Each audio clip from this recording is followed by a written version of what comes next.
E o exemplo do Bukele? O que dá para aprender com o cara e o que é perigoso para o Brasil? O Bukele, ele teve a coragem de mostrar que se você coloca lei e ordem, as pessoas percebem e você muda toda a dinâmica do país e o seu país passa a ser, vamos dizer, passível de ser alterado em outros temas. O Bukele é muito conhecido por segurança, naturalmente. Mas se você não tem segurança, você não consegue fazer outras coisas. Onde eu quero chegar? Vamos lá. Eu não consigo fazer um bom programa de segurança pública na Rocinha, porque eu não consigo levar os funcionários públicos pra Rocinha. Eles vão lá com medo, tem que pedir a autorização do dono da boca. Então, não dá pra fazer isso. Mesma coisa em Santa Quitéria, no Ceará. Todos os serviços públicos são mitigados. Então, eu não consigo fazer as outras coisas que o Estado precisa fazer, ou que a iniciativa privada precisa fazer, porque você não resolve o básico. É a mesma coisa assim. Eu não consigo pedir pra você escrever um artigo ou fazer seu programa enquanto eu estiver te dando porrada física. Você vai ter que me quebrar de porrada pra você ficar calmo, tomar um banho e falar, agora eu vou trabalhar. Ou seja, lei e ordem, assim como comida, vem antes de tudo. Então o Bukele falou, primeiro lei e ordem. Vamos resolver lei e ordem? Vamos. Agora vamos resolver todo o resto. Com lei e ordem você resolve a economia. Com lei e ordem você resolve a educação. Mas aqui você faria a mesma coisa? Precisa. Logo no começo. O presidente da República ele tem que fazer um marco. Eu vou colocar lei e ordem no meu país. Meu país vai ter lei e ordem, muita. E por que ninguém fez até isso? Porque não davam valor e porque não tinha um projeto de Brasil. Esse é um grande problema. O Bukele tinha um projeto para El Salvador. Ele vislumbrava, se eu arrumar a lei, se eu destruir as gangues aqui, aí eu vou poder tentar transformar El Salvador num hub para eu trazer grandes empresas. Aí a Google foi para lá, a China investiu em biblioteca, ele tá trazer empresas de cripto para lá e tá tendo sucesso nisso. Agora, o que ninguém fala do Bukele, o sistema de saúde, um modelo envolvendo inteligência artificial, um aplicativo que ele criou, se eu não me engano, junto com a Google, para integrar o atendimento para as pessoas, é genial, é mais genial do que o modelo de segurança dele. Ninguém fala. Vai ficar os jornalistas, por exemplo, o Bukele é autoritário. Você conhece o sistema de saúde de El Salvador? Cara, se vê o sistema de saúde que ele está implementando lá, é genial. Por que ele fez isso? Porque ele conseguiu impor lei e ordem, e aí ele teve com isso espaço, não só de popularidade, mas, vamos dizer, espaço político num país que não tem mais gangues, para investir em saúde. Ele estava com uma política de fazer novas escolas, de impor lei e ordem e disciplina nas escolas, porque o Bukele, ele está estudando o caso de Singapura. O ídolo do Bukele, no fundo, é o Lee Kuan, lá de Singapura. E agora que eu citei o Lee Kuan, pode anotar que os outros presidenciáveis vão tudo me copiar, né? Que eles adoram copiar. Agora é pra falar de Singapura, eu vou falar do Lee Kuan. Lee Kuan, o modelo do... Ele tá mandando indireta pra alguém? Pô, nem é pra alguém, porque o Zema gosta de falar até nos termos. O Flávio copiou um slogan meu. Eu falava, Nordeste é solução. Porque eu falo, se a gente resolve... Você viu o que eu expliquei das prefeituras, toda a construção que eu fiz? O que eu explico é, se você muda o modelo de governança nos municípios e nos estados do Nordeste e gera atividade econômica, o Nordeste para de exportar pessoas humildes para viver de maneira indigna em outros estados, você melhora a qualidade da representação política, todos os estados começam a contribuir com a federação de maneira equilibrada. E aí fica dinheiro de São Paulo em São Paulo, para São Paulo investir em estrada, para Santa Catarina investir em estrada, entendeu? Você resolve a federação. Portanto, o Nordeste não é o problema. O Nordeste é a solução. Essa é a minha tese. Pô, tem artigos, tem tudo. A gente construiu livros sobre isso. O Flávio vai lá e como ele acha que, eu vou pegar votos no Nordeste, então o Nordeste é a solução. Vai pastar. E o Zema... Até minhas declarações, desde a ideia do direito penal do inimigo, quando falam de transformar o crime organizado em equilibrar, qualificar ele como grupo terrorista, que é a implementação do direito penal do inimigo. Até as minhas falas diretas, quando eu falo assim, marmanjo de 25 anos que tá recebendo Bolsa Família vai ter que trabalhar. O cara copia ipsis literis. Tem problema? Eu não acho problema. Eu acho que nem acho que é o Zema que copia, acho que ele tem uma equipe lá. O Zema é um cara bonzinho, não tem nada pessoal contra ele. Só que eu acho assim, entreguem mais, vocês podem mais. Vocês têm partidos políticos, Zema, Caiado, Flávio, com fundações multimilionárias. Bota a bosta da sua fundação, do partido pra trabalhar, contrate intelectuais e pague bem pessoas que pensam pra construir uma visão de mundo original. Vocês têm partido político pra quê? Então, o meu partido, que assim, é pobrinho, a gente constrói a própria visão de mundo. Então, pega a galera, o PL, que é o partido lá do Flávio, tem uma fundação, acho que é a Fundação Álvaro Vale. Em 4 anos, assim, se der, bobear deve dar centenas de milhões de dinheiro que esses caras têm à disposição. Aí ficam lá fazendo uns eventos nada a ver. Use a fundação para o que a lei manda, que é crie políticas públicas, crie um horizonte Brasil. Ninguém cria. Então isso que me irrita. Porque eles têm oportunidade. Se quer copiar, se quer acha que o discurso funciona, copia, a gente já tá pautando, fico feliz. Só que, pô, e o teu partido, não tem ninguém? Construa um horizonte Brasil. E isso me irrita. Porque, assim, a gente tem que aqui assoviar e chupar cana. A gente não tem dinheiro, a gente tem que rodar o Brasil de carro, a gente não roda o Brasil de jatinho, a gente roda o Brasil de carro, a gente tem que trabalhar com militância, tem que construir as pré-candidaturas sem grana. Os caras já têm uma estrutura. Então, pô, use a estrutura pra fazer algo inspirador. Porque se for bom, vamos supor, se o Flávio Bolsonaro, que não vai vir nada de lá, mas se o Flávio Bolsonaro vier com algo inspirador, algo que é uma boa proposta, não, tá aqui. Pô, eu defendo também.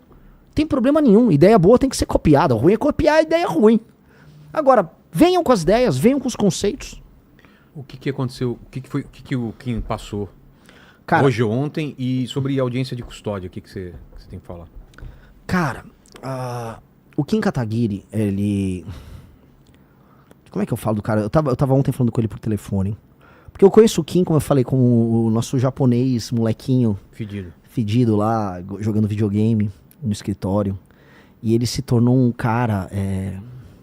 Pô, é o deputado que é mais resolutivo. O que eu chamo de resolutivo? Não apenas ele tem produtividade com relatórios, mas ele passa relatórios importantes, ele passa projetos importantes. Ou seja, o impacto do Kim na vida das pessoas é muito bom, é muito positivo. E ele ter conseguido... Pô, você tem essas bancadas de deputado, que são os deputados policiais, que dá muita audiência, sabe? Ah, sim. Dão muita audiência. Ele sempre elege o capitão não sei o quê, o coronel não sei das quantas, o tenente não sei o quê, o cabo blá blá blá. E aí é o japonês que joga videogame, que passa o projeto que endurece as penas. É o cara do videogame. E é o que cara. Ele conseguiu agora? Porque ele imagino é bom que demais. ia ter muita resistência, né? No governo Lula. Imagina você passar um projeto Então, de segurança pública aumentando pena no governo Lula. É de olho na eleição, você acha? O governo Lula, obviamente, não gostaria de passar um projeto desses. Só que de olho na eleição, ele é obrigado a sancionar o projeto. Porque senão ia colar nele. Senão ia dar ruim. Ia falar, pô, você tá até no ano eleitoral defendendo o bandido? Mas o Lula vetou, inclusive, um trecho do projeto do Kim. Agora, todos os projetos que envolvem segurança, o governo do PT ele tenta mitigar. Então o Kim passou um projeto que ele é muito bom. Ele aumenta todas as penas para furto, roubo e receptação e também para crimes online. Até porque boa parte dos crimes do Brasil são cometidos na internet. Golpe contra idoso, o escândalo do INSS, em grande medida é um grande esquema de golpe contra idoso. E você não tinha tipos penais que pegassem isso. Então o que o Kim fez? Sabendo que ia haver uma sabotagem do Centrão, sabendo que haveria, vamos dizer, sabotagem de políticos à esquerda, ele conseguiu um projeto que aumentasse as penas por furto e roubo. Então, você aumenta a pena por furto e roubo, se for celular é agravante, se for a mão armada é agravante. Por quê? Aí entra a inteligência. Porque a maior parte dos assaltos são assaltos de celular no Brasil.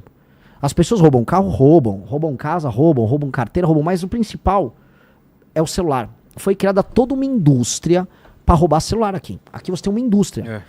No centro de São Paulo, você tem, por exemplo, a máfia dos nigerianos que recebem esses celulares e aí vão mandar. Tem muita gente que vai falar, pô, hoje é verdade, eu já vi meu celular, depois o cara tem um iPhone, eu vi que ele tava lá, sei lá, na Nigéria, sabe? Por quê? Porque isso acontece. Outros vão pro Paraguai, então você construiu uma indústria. O menino que rouba o celular, ele já tá com aquele celular vendido.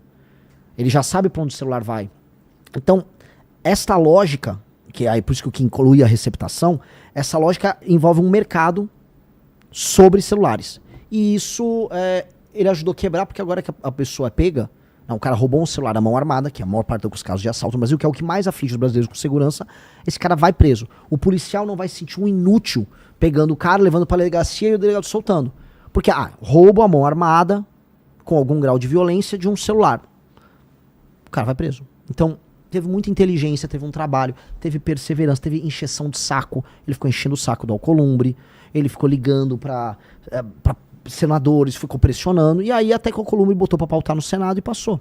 Tinha passado já na Câmara, aí pautou, e aí foi pra sanção do Lula.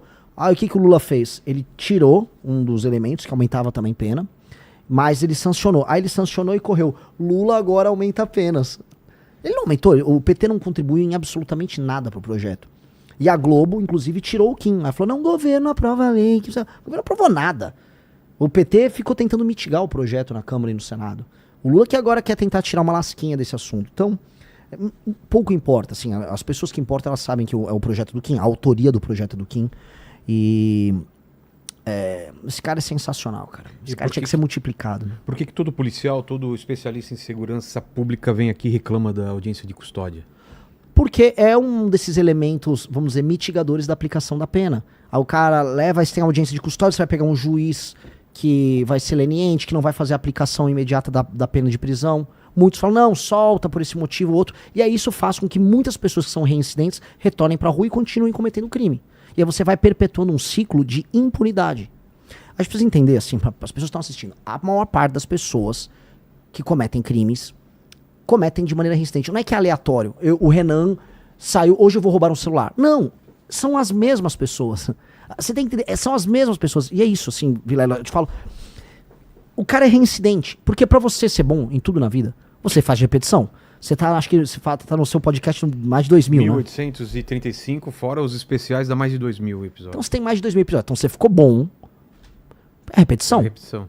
Um ladrão também é repetição. Tá me comparando a um criminoso que rouba celular. Você entendeu, né, Aline? Aos pouquinhos foi chegando, que rouba né? celular é tão bom quanto eu, porque pela repetição, assim como eu faço muito podcast, ele rouba muito celular. Entendi, Renan. Por isso que o Lenny já vai me punir no final. Exato. Já peguei já mais tô um. Mas entregando eu antes. entendi. O cara... Você vai ver a ficha do cara, o cara já foi preso ou foi pego, sei lá, 20, 30 vezes. Isso porque foi pego em algumas vezes, né? Exato. E aí tenta imaginar o policial que correu atrás dele, que pegou o cara, que tá na rua, correndo ele próprio risco de vida, que depois, se ele mata o cara, não tem uma assistência jurídica por parte da polícia, que vai responder um processo, que vai ter um promotor, às vezes um canalha de um promotor, querendo prender o policial, falando, teve excesso de força. Aí esse cara, tudo passando na cabeça dele, enquanto ele ganha um salário porcaria, pra ele pegar aquele vagabundo e saber que o vagabundo vai ser solto logo em seguida. E ele ainda vai tomar um chá de cadeira na delegacia. Então, se você for pegar todo o ciclo da experiência do policial no enfrentamento ao crime, o policial, pra topar ser um policial num cenário desse, o cara, ou ele é um herói, ou ele é muito louco. E eu acho que, na maior parte dos casos, ele é um herói. Porque o cara, pra manter a fé na farda, sabendo que tem todo esse sistema construído pra isso, é muito errado. Então, assim, tanto a audiência de custódia, o juiz de garantia, são todos instrumentos criados pra manter o criminoso na rua. E o criminoso é sempre o mesmo, porque ele é reincidente. O que a gente precisa fazer? Quando o cara é reincidente, aumentar bizarramente as penas. O cara entendeu assim, cara, se eu for pego pela segunda vez, eu vou ter, sabe, por um crime violento com a mão armada, mais de 35 anos de pena, 40 anos de pena, ele perdeu a vida dele foi desperdiçada. Ele tem que entender isso. E aí a gente tem que aumentar o policiamento, de modo a ele ter certeza de que não haverá impunidade. Ele tendo certeza que não haverá impunidade, ele faz um cálculo econômico, porque por mais que ele seja canalha, ele não é um imbecil completo. Dito isso, Vilela, falo aqui, porque não existe solução mágica. Mesmo em países desenvolvidos, Estados Unidos é um exemplo, que tem penas altas, o cara consegue ser um imbecil a ponto de saber que ele vai destruir a vida dele, mas ele vai lá e comete o crime. E aí ele vai ter que ir pra cadeia e vai ficar muito tempo na cadeia. E não vai dar pra ficar a moça dos direitos humanos, não, mas olha só, ele tá muito tempo... Ele optou. Se ele pegou uma arma, botou na cabeça de alguém e fez o seguinte julgamento, olha, você vive ou morre, dependendo da minha vontade. Este cara é um juiz da vida de outra pessoa. A gente nunca se toca, porque a gente, novamente, recapitulando o que eu falei no começo, a gente naturaliza o absurdo. O Brasil é o país da naturalização do absurdo. O Brasil é um país que fala, veja só, ele só apontou a arma pra você, ele não bateu em você, ele não deu um tiro no teu pé. Vamos ver como isso é um absurdo tremendo, né? E ele vai na audiência de custódia e solta, ele não matou ninguém. Olha, o bandido, pô, sai dessa. Como a gente vê, tem vídeos de audiência de custódia de juiz ou juíza. Olha só, você de novo aqui. É porque ele nunca teve uma arma apontada pra cara dele. Exato. Também, né? Quando o cara se coloca numa posição de poder em que você vive ou morre, dependendo da vontade dele, às vezes o cara tá louco de alguma droga, às vezes o cara tá... Às vezes é um moleque, um menor de idade. Toda a tua vida, todos os teus sonhos, todos os seus amigos, a sua mãe, o que o seu pai sonhou sobre você, tudo aquilo tá na mão daquele cara. Aquele cara tava decidindo ali, vou matar ou não você. Este cara, só de se colocar nessa posição, que é uma posição de juiz da tua vida, este cara, na minha visão, não pode sair da cadeia. Você se tornar o juiz da vida de outra pessoa, que é o assalto à mão armada, você tem que ser muito punido. Você tem que ser punido, assim, da maneira mais pesada possível. Porque ser um juiz da vida alheia e se colocar numa posição de deliberar se alguém vive ou morre, é uma das coisas mais autoritárias que existem. É de um autoritarismo, a ideia de que sua vida vale um celular e que se você não entregar, ou se você tremer a mão, o celular cair no chão e ele desconfia, ele dá um tiro em você. E a gente não se toca. Isso é muito absurdo. Países como, os Estados Unidos entendem isso. Puxou a arma, tá cometendo, você vai ficar muito tempo preso.